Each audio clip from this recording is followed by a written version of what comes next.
channel. Please subscribe my channel. ಎಲ್ಲರಿಗೂ ನಮಸ್ಕಾರಗಳು ಮಕ್ಕಳೇ. ಈ ವಿಡಿಯೋದಲ್ಲಿ ನಾವು 6ನೇ ತರಗತಿಯ ಸಮಾಜ ವಿಜ್ಞಾನ ವಿಷಯದಲ್ಲಿ ಪೌರನೀತಿ ವಿಭಾಗದ 7ನೇ ಅಧ್ಯಾಯವಾದ ಪೌರ ಮತ್ತು ಪೌರತ್ವ ಎಂಬ ಪಾಠದ ಪ್ರಶ್ನೋತ್ತರಗಳನ್ನು ತಿಳಿಯೋಣ.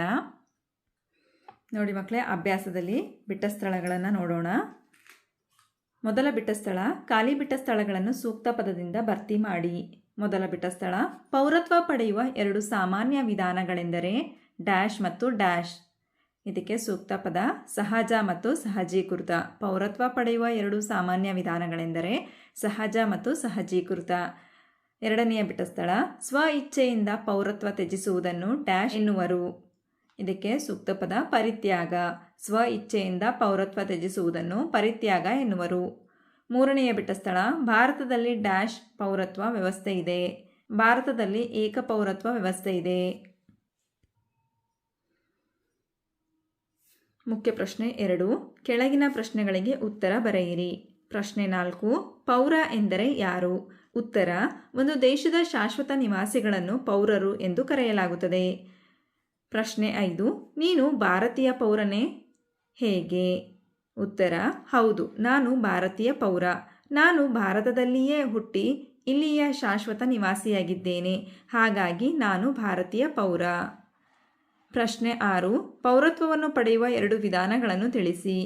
ಉತ್ತರ, ಪೌರತ್ವವನ್ನು ಪಡೆಯುವ 2 ವಿಧಾನಗಳೆಂದರೆ ಮೊದಲನೆಯದು, ಒಂದು ದೇಶದಲ್ಲಿ ಹುಟ್ಟಿದ ಮಗು ಆ ದೇಶದ ಪೌರತ್ವವನ್ನು ಸಹಜವಾಗಿಯೇ ಪಡೆಯುತ್ತದೆ. ಇದಕ್ಕೆ ಸಹಜ ಪೌರತ್ವ ಎನ್ನುವರು. ಎರಡನೆಯದು, ಒಬ್ಬ ವ್ಯಕ್ತಿ ತನ್ನ ದೇಶದ ಪೌರತ್ವವನ್ನು ಬಿಟ್ಟುಕೊಟ್ಟು ಇನ್ನೊಂದು ದೇಶದ ಪೌರತ್ವ ಪಡೆಯುವುದು. ಇದಕ್ಕೆ ಸಹಜೀಕೃತ ಪೌರತ್ವ ಎನ್ನುವರು.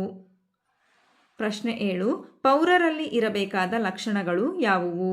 ಉತ್ತರ, ಪೌರರಲ್ಲಿ ಇರಬೇಕಾದ ಲಕ್ಷಣಗಳು ರಾಷ್ಟ್ರಧ್ವಜ ಮತ್ತು ರಾಷ್ಟ್ರಗೀತೆಗಳನ್ನು ಗೌರವಿಸುವುದು, ಚುನಾವಣೆಯಲ್ಲಿ ಮತ ಚಲಾಯಿಸುವುದು, ಕಾನೂನನ್ನು ಪಾಲಿಸುವುದು, ದೇಶಕ್ಕೆ ಆಪತ್ತು ಬಂದಾಗ ರಕ್ಷಣೆಯ ಕಾರ್ಯದಲ್ಲಿ ಪಾಲ್ಗೊಳ್ಳುವುದು, ತೆರಿಗೆಗಳನ್ನು ತಪ್ಪದೆ ಪಾವತಿ ಮಾಡುವುದು, ಪರಿಸರ ರಕ್ಷಣೆ ಬಗ್ಗೆ ಕಾಳಜಿ ಇರುವುದು.